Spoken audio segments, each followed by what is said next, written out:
capítulo 13 de Mateus, o versículo é o 52.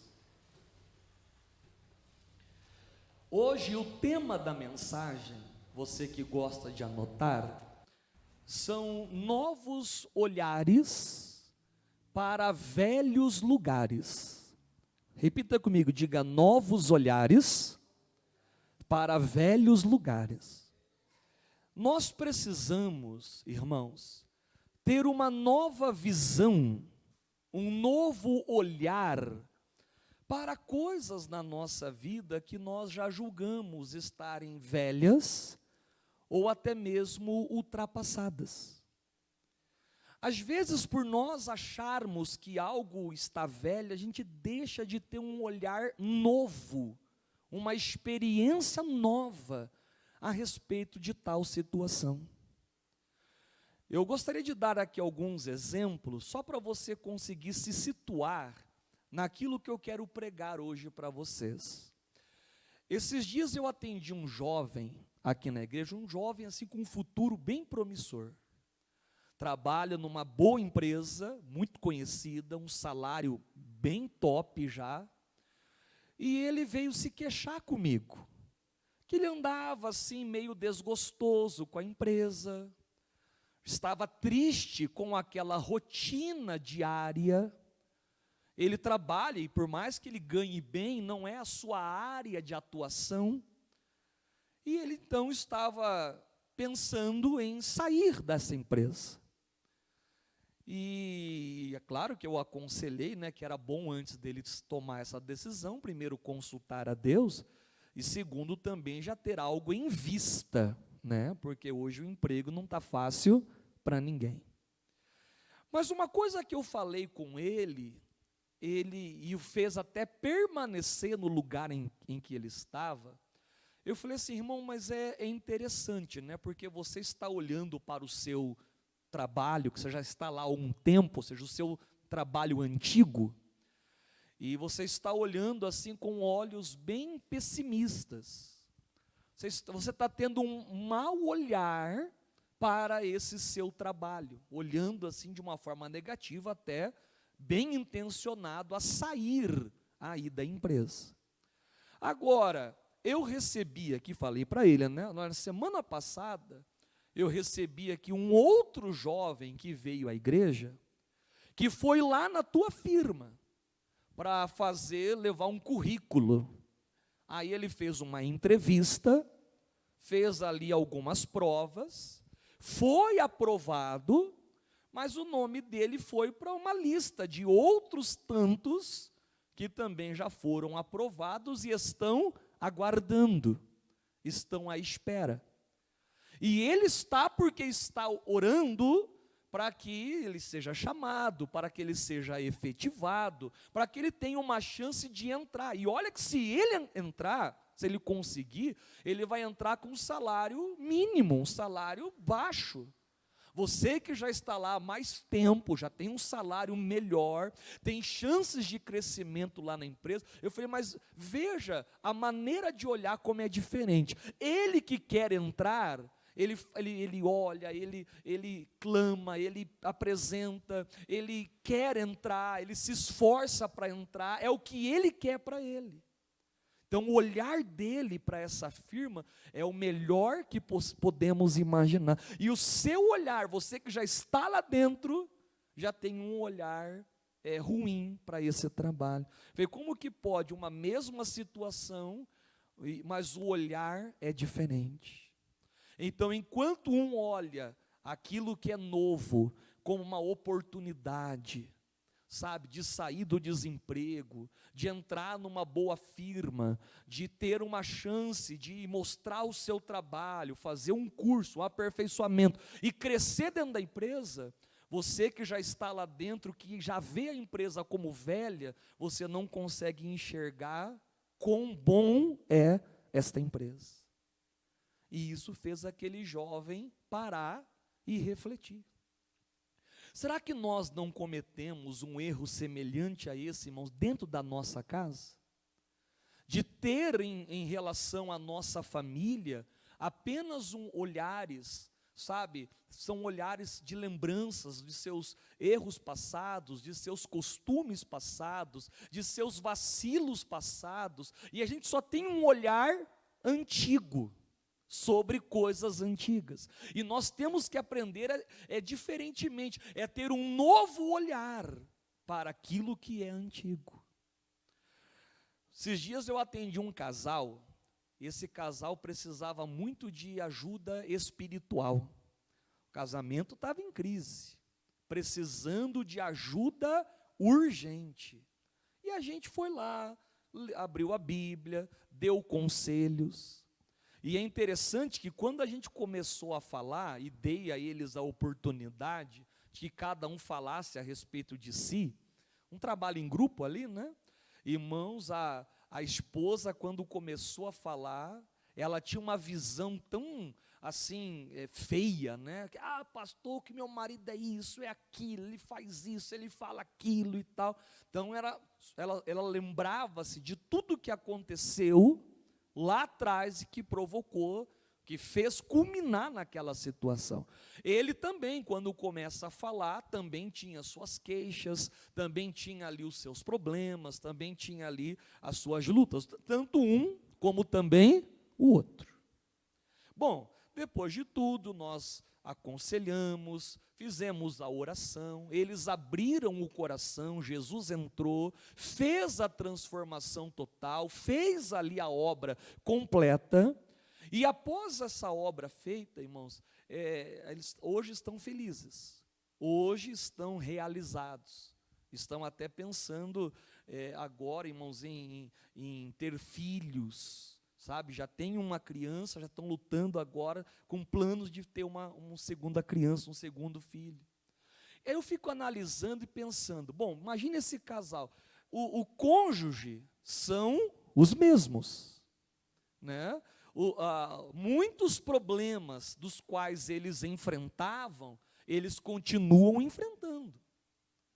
Mas agora um olha para o outro com um novo olhar, com uma nova ótica, com uma nova visão. O casamento é o mesmo, lá de, 10, 12 anos atrás. O cônjuge é o mesmo, a situação é a mesma, o lugar que eles moram continua sendo o mesmo, mas a visão que eles têm um do outro foi aperfeiçoada. E é isso que eu quero que hoje vocês entendam. Se eu tiver olhos, sabe, irmão, não, se eu tiver olhos velhos, olhando para coisas velhas, então eu só vou atrair esses males, enfim, para o meu viver. Mas se eu tiver bons olhos, até para com algo que eu julgue ser antigo na minha vida, então aquilo que é antigo pode ser aperfeiçoado, pode ser melhorado, pode ser transformado pelo poder de Deus. Eu me lembro quando Deus queria salvar a vida do apóstolo Paulo, ainda chamado Saulo de Tarso. Deus, ele pede para que Ananias que estava ali orando, Deus pede, vai lá na rua chamada à direita, procura na casa lá de Judas, um homem chamado Saulo, você vai orar por ele está cego, ele vai voltar a enxergar. Imagine, irmão, Deus te dá uma unção para você curar um cego, que coisa linda, né? Deus fala assim, vai lá e ora, impõe a mão, aquela pessoa vai ser curada. Que privilégio que Ananias estava tendo de receber de Deus uma unção para curar um enfermo, para levar alguém a Cristo. Mas o Ananias, ele tinha uma visão passada do Paulo. O Ananias se lembrava do que Paulo lá atrás havia feito, havia falado, havia perseguido. O Ananias falou, quantos males ele tem feito para a igreja. Ele tem cartas, ele tem liberações, até para prender, para matar aqueles que anunciam, o Senhor Deus só manda eu ir lá, eu não vou não. Irmão, ele se recusou a ir, porque ele tinha um olhar negativo. Ananias olhava o Paulo antigo. Só que Deus falou, não, para mim, ele é um vaso do quê, irmãos? De honra. um vaso de honra, para levar o meu evangelho lá para o gentio. Ele vai fazer uma obra que nenhum outro fará. Então eu já o vejo como um vaso. Eu sei que o passado dele o condena. Eu sei que o que ele fez lá atrás foram muitos males. Mas eu já o vejo transformado. Eu já o vejo uma nova criatura. Irmãos, isso é muito forte, irmãos. Entender que Deus nos vê com um olhar novo. Por isso que quem está em Cristo é uma nova criatura. As coisas velhas, passaram e tudo se fez o quê? Novo. Então a pergunta que fica a partir de hoje: como que eu vou olhar meus filhos? Como que eu vou olhar meu cônjuge? Como que eu vou olhar as situações que me cercam? Eu vou vê-los como Ananias, de forma velha, de forma pessimista, acusando e trazendo à memória os seus erros, as suas falhas, condenando aquela pessoa, ou vou olhar com os olhos de Deus? Já olhar aquela pessoa com um olhar novo. Ela pode ser velha, ela pode ter, velha que eu digo, não é uma idade física, velha em comportamento, velhos em vícios, velhos em hábitos, velhos em costumes, mas eu vou ter sobre ela uma nova ótica, uma nova maneira de analisar. E se você vê a sua família, irmãos, com bons olhos, a sua família se transformará em boas pessoas, e isso é em nome de Jesus, né? Nas palavras de Cristo, aqui em Mateus capítulo 13, lá no versículo 52, aqui Jesus estava contando aquela parábola do tesouro escondido, falando a respeito daquela pérola, né? E no 52 ele diz assim, e ele disse-lhes, por isso, todo escriba instruído, guarda esta palavra, né? Escriba instruído acerca do reino dos céus, ele é semelhante a um pai de família que tira do seu tesouro, e ele pode tirar tanto coisas novas, como ele também tira coisas o quê, irmãos? Velhas. Então, no nosso tesouro, nós podemos extrair e tirar dali coisas novas e coisas velhas. E devemos ser esse pai de família, essa pessoa responsável, essa pessoa que tem de Deus a unção para extrair dos outros o melhor que eles possam e tenham a oferecer. Só que Jesus ele fala aqui daquele escriba, e ele dá o entendimento que não adiantava ser apenas um escriba, mas devia ser um escriba bem instruído. Quem eram os escribas? Os escribas eram também chamados de doutores da lei. Eles já eram chamados escribas porque o seu trabalho era o que, irmãos? Era escrever. E o que eles tanto escreviam? Eles, na verdade, faziam a transcrição da palavra de Deus, da Bíblia Sagrada. Você sabe que no passado, as pessoas não achavam a Bíblia como hoje, né? Nas lojas, não dava para comprar pela internet. As Bíblias eram escritas lá em seu pergaminho, com tintas que não duravam para sempre. Aquelas tintas, elas se apagavam com o tempo.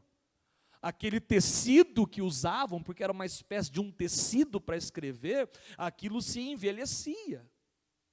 Então, para que os pergaminhos sagrados não se perdessem, então sempre era feito o quê, irmãos? A renovação da Escritura, a transcrição. Eles que eram doutos, eram pessoas muito sábias para a sua época, eles liam e escreviam, a fim de renovar a Escritura, para que ela passasse pelos tempos. Quando hoje a gente vai pagar uma conta, por exemplo, na lotérica, ou num banco, eles dão aquele ticket, né? Eles vão lá e grampeiam aquele ticket, e se você sabe que é importante você tirar um xerox, ou bater uma foto para ter em arquivo. Porque aquele recibo vai passando o tempo, o que vai acontecendo com ele, irmãos? Ele vai apagando. Ele vai apagando, principalmente se você mantê-lo no bolso, ou num lugar úmido, né, ou dentro da carteira, aí ele apaga mais rápido ainda. Então você veja, é uma tinta, mas ela não dura para sempre. Imagine naquela época, né, que não eram as coisas feitas com a tecnologia dos dias atuais. Então o escriba, esse era o seu trabalho, ele passava a vida inteira fazendo isso, lendo e escrevendo, lendo e escrevendo, lendo e escrevendo, e de tanto que era uma coisa repetitiva, uma coisa rotineira, que eles acabavam até decorando a palavra, tanto que eles eram chamados doutores da lei, porque não haviam pessoas que conheciam mais da Bíblia do que eles, porque eles é que tinham maior acesso às Escrituras, maior acesso à palavra. Então eles tinham muito conhecimento. Só que Jesus aqui fala que o escriba tinha que ser bem instruído, porque às vezes ele tinha o conhecimento humano, o conhecimento da ciência humana, mas ele não tinha a revelação de Deus, o entendimento de Deus, ou a aplicação daquela palavra em sua vida. Eles conheciam a palavra, mas eles não a aplicavam em sua vida. Muitos até por falta de um entendimento, por falta de um conhecimento. Então eles não sabiam aplicar, não eram escribas bem instruídos. Eles olhavam a palavra de Deus como algo velho, algo que estava ali se deteriorando e ele precisava copiar, mas ele só copiava, mas ele não tinha um novo olhar para aquela escritura. Eles faziam o seu trabalho de uma forma bem mecânica, não tinha aquele lado sentimental, aquele lado espiritual, aquele prazer em fazer algo para Deus, sabe, para que a palavra de Deus se mantivesse, né? Para que se cumprisse o texto que diz que passam os céus e a terra, mas a palavra de Deus não vai passar, e para que essa palavra chegasse a nós, o trabalho deles foi importantíssimo, foi fundamental, mas o que Jesus está querendo dizer é que eles olhavam a palavra como se fosse apenas um livro, um texto, decoravam aquilo, mas não viviam aquilo, olhavam a Bíblia como algo velho, que precisava de renovação, mas eles mesmos não aplicavam o seu coração. Irmão, não olhe a sua família de uma forma mecânica, sabe, sem vida, sem sentimento, sem amor. Não olhe a sua família por olhar, não os veja por ver, mas tenha sobre eles um novo olhar, uma nova esperança. Um dia Jesus se encontrou com um escriba como esse, lá em Lucas capítulo 10, na parábola do bom samaritano. Lucas capítulo 10, lá no versículo 25, olha que interessante, é claro que eu não vou estudar aqui a parábola, porque ela é muito grande, tem muito entendimento, mas só o comecinho dela para você entender. Diz assim, ó: e eis que se levantou um certo doutor da lei, ou seja, um escriba, né, um doutor da lei, conhecedor da lei, tentando-o e dizendo: mestre, o que farei para herdar a vida eterna? É o que eu quero ir para o céu, eu quero ser salvo, eu quero vida eterna. E ele lhe disse: o que está escrito na lei? Como lês? Eu acho isso muito importante. Eu falo assim: pai, peraí, você veio me perguntar como entrar no céu, você não sabe o que está escrito? Você foi uma das pessoas responsáveis por escrever, por fazer a transcrição desse livro, você sabe o que tem que fazer, você sabe o que está escrito. Mas aí Jesus faz uma pergunta muito sábia: como lês? Quer dizer, você sabe que está escrito, mas como você está lendo, como que você está interpretando, como que você está aplicando esta palavra na sua vida? Como você lê? Como que você interpreta? E aí ele respondeu, né? Olha, e respondendo ele disse: amarás ao Senhor o teu Deus de todo o teu coração, e de toda a tua alma, e de todas as tuas forças, e de todo o teu entendimento, e também amar ao teu próximo como a ti mesmo. E aí disse-lhe Jesus, né? Respondeste bem, faz isso e viverás. Ele, porém, querendo justificar-se, e esse é o problema, a pessoa sempre buscar uma justificativa para não fazer o que tem de fazer, ele disse a Jesus: mas quem é o meu próximo? Jesus falou para ele: o que você leu? O que você entendeu ao ler a Escritura? Ele falou assim: olha, eu não sei, eu tenho por mim, aí ele fala dos dois grandes mandamentos, né? Amar a Deus acima de tudo e amar ao meu próximo. Jesus falou assim: muito bem, faz isso, e aí você vai viver. Cumpra essa palavra que você vai herdar a vida eterna. Ame a Deus acima de tudo, auxilie o teu próximo e ame ele como você ama a si mesmo. Só que ele, querendo justificar-se, mostrando que não era um escriba instruído, mas quem é o meu próximo? Irmãos, quem é o nosso próximo? São todas as pessoas que literalmente estão próximas a nós. O meu próximo não é só o meu familiar, o meu ente querido, mas são todas as pessoas que de alguma forma, direta ou indireta, fazem parte da minha vida. O meu próximo é quem está ali, ó. Quando você está lá na fila do banco e o caixa fala assim, ó, próximo, não é? Quem é o próximo? É o próximo que está ali na fila. Então o meu próximo é quem está perto de mim, que eu devo estender a mão, que eu devo ajudar. Eu tenho que ter um olhar para ela, um olhar de salvação.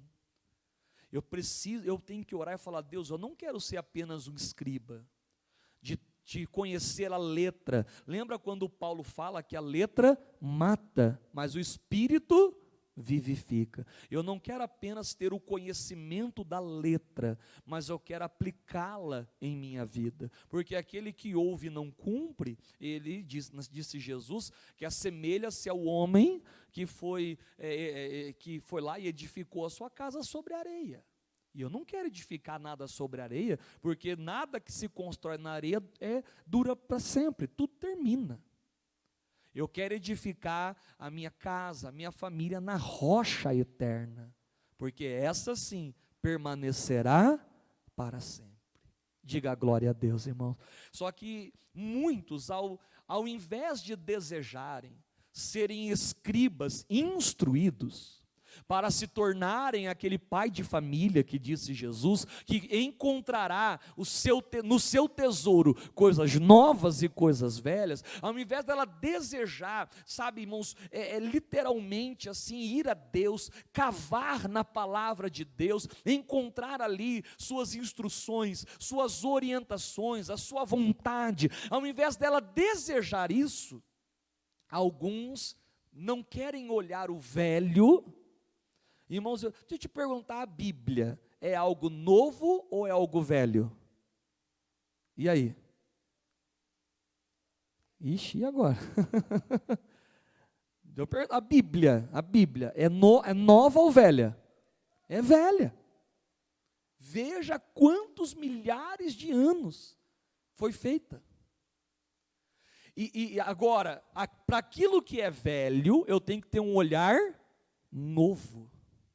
Porque a palavra de Deus, por mais que ela seja velha, antiga, é uma palavra viva, é uma palavra que transforma o marginal em um homem fiel, que transforma um adúltero num homem de Deus, que transforma um doente numa pessoa curada.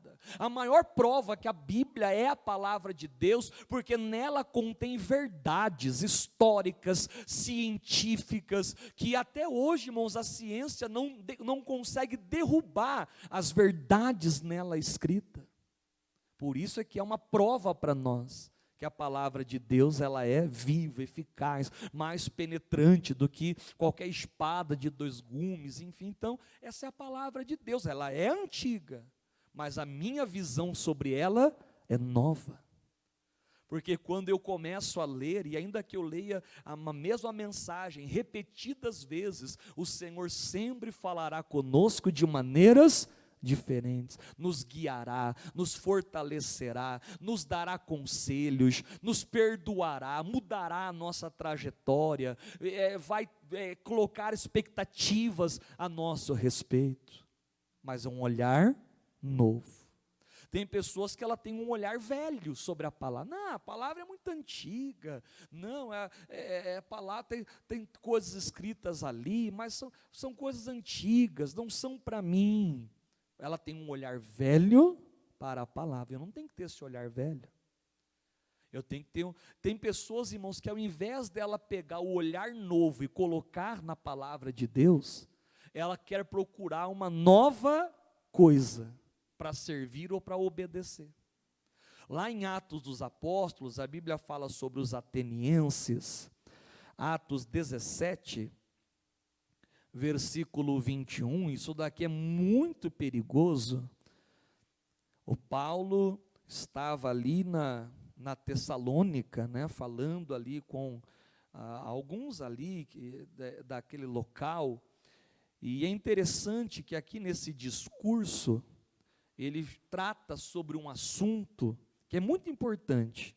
Atos 17, versículo de número 21, diz assim: pois todos os atenienses e estrangeiros residentes de nenhuma outra coisa se ocupam, senão de dizer, falar, né?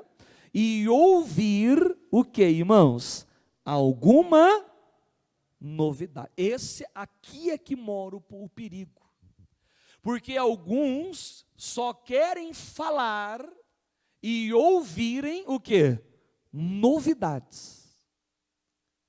Só que a palavra de Deus, ela nos traz coisas novas, é claro que ela traz, mas ela me traz o novo naquilo que já foi determinado e já foi escrito.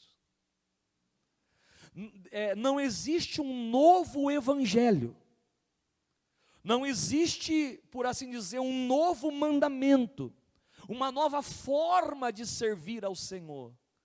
Tudo isso, os mandamentos, preceitos, juízos, estatutos, seus testemunhos, já estão registrados aonde, irmãos? Aqui na palavra. Os atenienses, ao invés de irem à palavra, para encontrarem a sua cura, para encontrarem a sua salvação, para encontrarem Deus, eles conversavam à procura de alguma novidade. E é dessas novidades que surgem as falsas doutrinas, os falsos apóstolos, os falsos doutores. Pessoas que até detêm um conhecimento da Escritura, mas que não seguem literalmente ao pé da letra. Já contei a vocês aqui numa outra oportunidade a respeito de um jovem. E jovem, já um jovem senhor já, né? E é interessante que quando ele chegou na igreja, o casamento dele estava muito ruim, desempregado, doente. E o rapaz, com a bênção de Deus, foi curado. A esposa, o casamento transformado. Irmãos, sabe, prosperou, arrumou um trabalho, se batizou nas águas. Estava a vida dele indo de vento e popa, como diz o outro, né? E um belo dia ele veio falar comigo, falou: pastor, olha, eu queria informar o senhor que eu estou mudando de igreja. Eu estranhei, falei: mas peraí, o que aconteceu? Né, eu falei alguma coisa, fiz alguma coisa, né, você estava tão bem aqui na igreja, veja o que Deus fez por você. E não, pastor, pelo amor de Deus, eu amo o senhor, família e tal, mas é porque assim, pastor, eu conheci uma igreja, e lá nessa igreja pode tomar uns mé. Sabe o que é mé? Não é mel de abelha, não, né? Os mel, umas pingas, uma cerveja. Não, pastor, lá pode beber. E o senhor sabe, né, pastor, que eu gosto. E como lá até o pastor bebe, e ele fala que não tem nada a ver.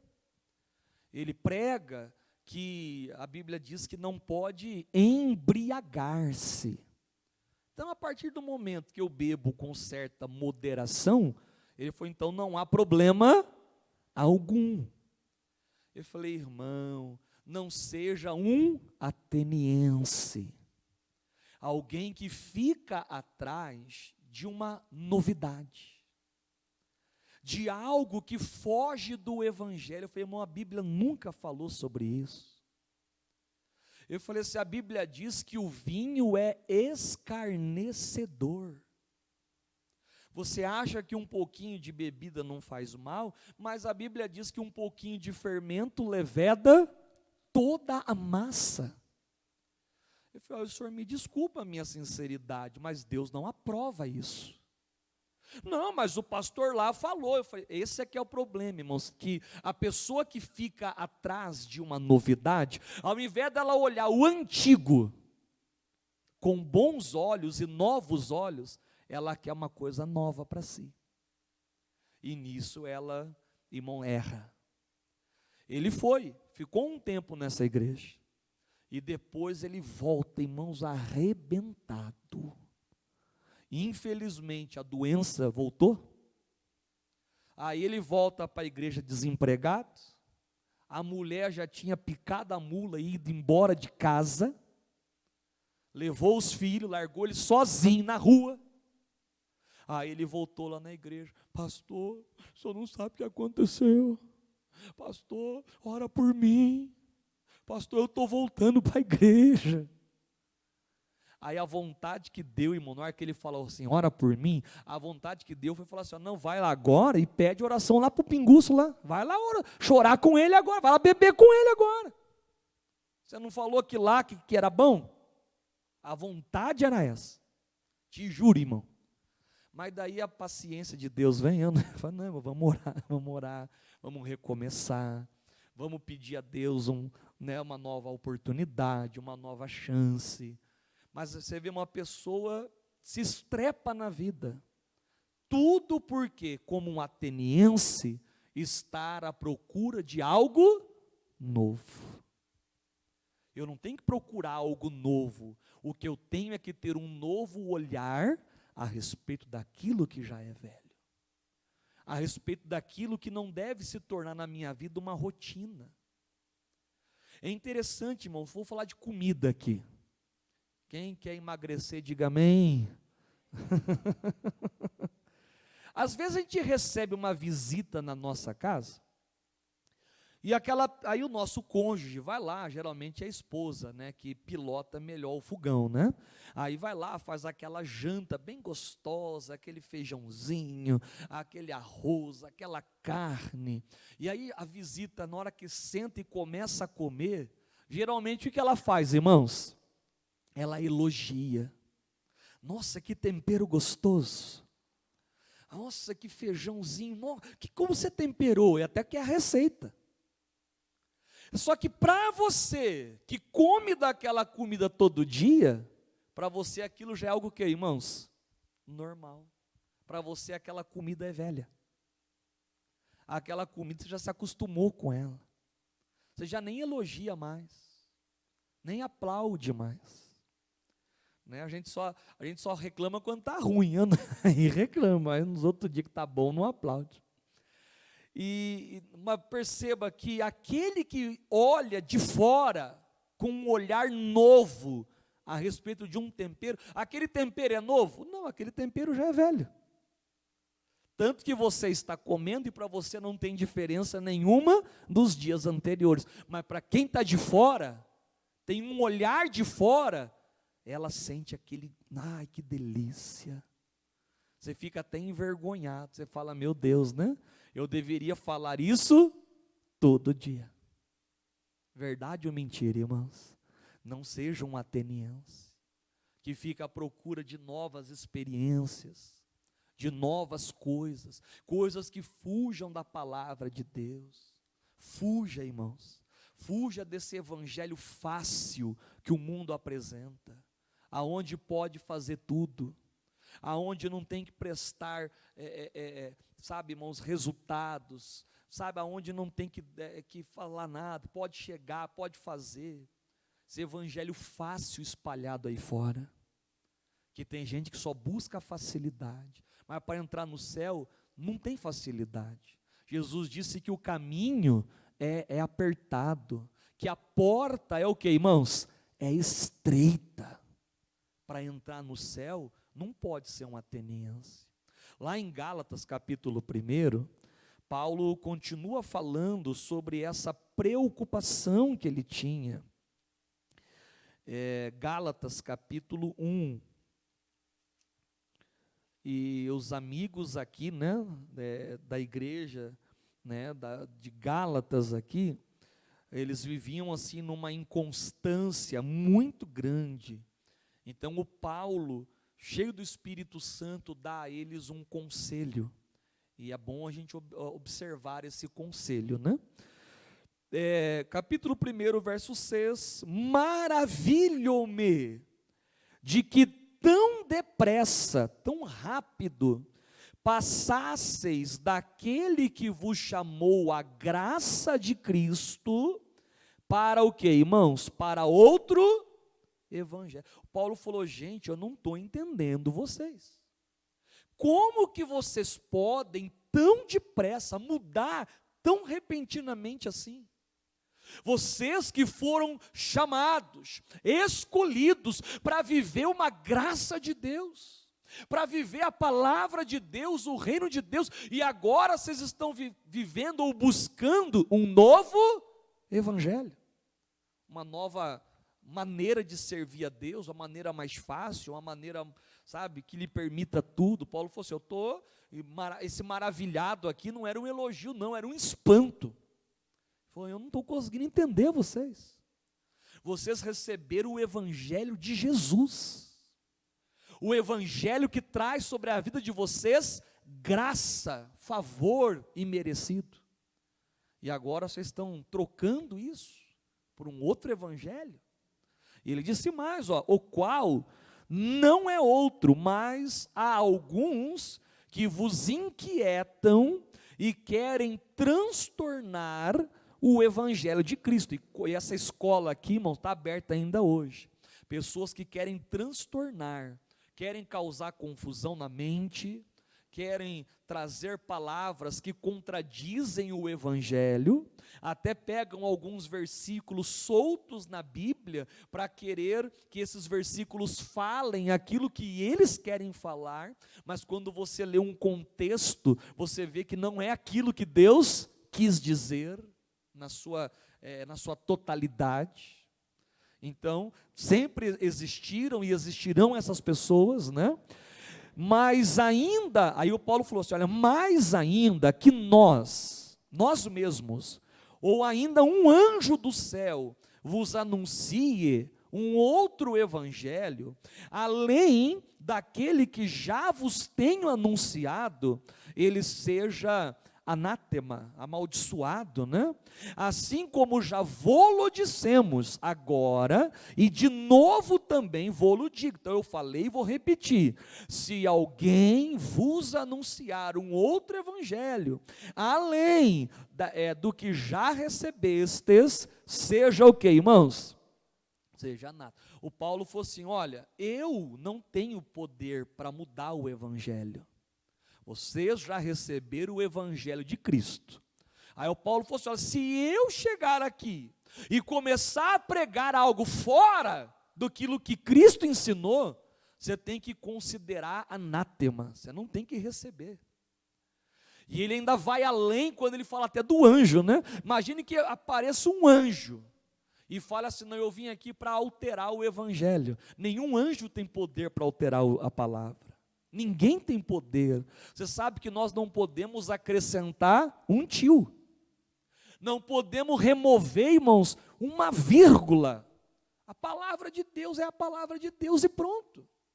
Eu não posso acrescentar nada, como também não posso remover nada. Eu tenho que olhar, observar e ter olhos novos para aquilo que Deus tem para me dizer e para me ensinar. E Ele tem tanta coisa para nos ensinar. Então não aceite que alguém mude o Evangelho, altere o Evangelho, queira tornar o doce em amargo, né? Ou o amargo em doce. Queira falar algo que você sabe que não está ali contido. Muito cuidado, irmãos. Cuidado com aqueles que se aproximam para mudar, para querer tirar o Evangelho de você, com conselhos ou com palavras tendenciosas a te trazer uma novidade, como aconteceu com os atenienses e como aconteceu aqui na igreja em Gálatas. E o Paulo avisou, falou: gente, eu estou maravilhado, eu não sei como que vocês conseguem fazer isso, trocar o Evangelho, eu não sei de onde vocês estão tirando esse princípio, ninguém pode fazer, nem eu mesmo posso fazer, e nenhum anjo pode fazer isso. Se alguém querer colocar, acrescentar qualquer coisa, isso seja considerado anátema, isso é amaldiçoado, isso Deus não se agrada. Então, tenha um olhar novo para com aquilo que Cristo já disse, para com a profecia que Ele já te deu, para com a palavra que Ele te deu, para com a promessa que Ele te fez. Tenha um olhar novo para com aquilo que Deus já transmitiu ao seu coração. E não busque algo novo, porque o que Deus tem já foi determinado. Glória a Deus, irmãos. Para terminar, lá em Hebreus capítulo 2, e aqui eu encerro, a fim de que realizemos a nossa oração, né? Hebreus capítulo 2, verso 1. Aqui eu termino, peço que você observe essa palavra de coração, porque é um conselho para a igreja.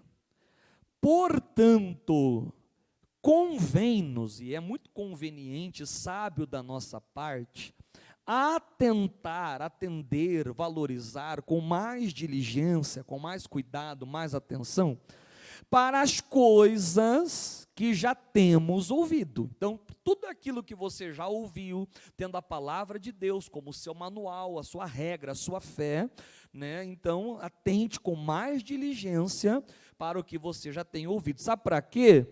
Para que em tempo algum, jamais na sua vida, nos desviemos delas.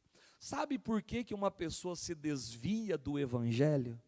Porque ela deixa de dar a atenção com diligência às coisas que um dia ela ouviu.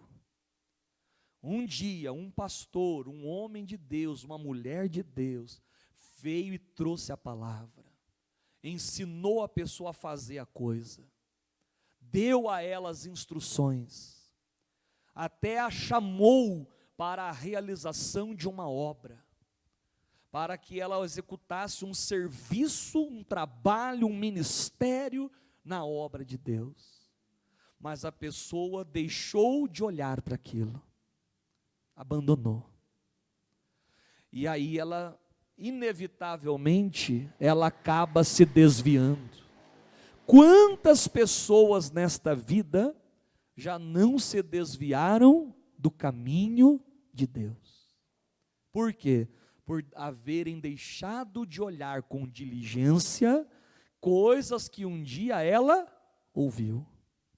Que tudo que você ouça, que venha da parte de Deus, que entre nos seus ouvidos, que desça ao seu coração e você guarde na sua mente. Agora, tudo que você ouvir que não venha de Deus, que venha do diabo, que venha da perseguição, que venha de onde for, aí faz igual a avó falava, que entre por aqui e saia por aqui. Que você nem dê crédito, que você nem dê atenção, porque você sabe que Deus está contigo. Quem entendeu a palavra de Deus de hoje, diga glória a Deus. Então eu termino a palavra lhe perguntando, irmãos, hoje culto da família, como que nós vamos olhar a nossa família a partir de hoje? Olhe com bons olhos, olhe com olhos novos os seus velhos familiares, Pastor, eu já sou casado há um tempo. Então, seu casamento já é um casamento de idade, né? Velhinho. Mas olhe com novos olhos. Olhe seus filhos com novos olhos. Olhos de esperança. Os olhos de Deus. Sabe, que diz, falou lá a respeito de Saulo, né? Eu não o vejo como um perseguidor. Eu já o vejo como um vaso. Eu já o vejo transformado. E que assim, que esses sejam os nossos olhos, de olhar alguém, ainda que aquela pessoa hoje esteja tão na mão, nas garras do inimigo, mas vamos olhar com olhos de fé, em nome de Jesus. Vamos ficar de pé, amigos, para falar com Deus então? Você de casa também, agora se solte na presença de Deus, ore a Deus, busque ao Senhor, porque eu creio que Ele nos visitará, nos dará a sua bênção, em nome de Cristo Jesus.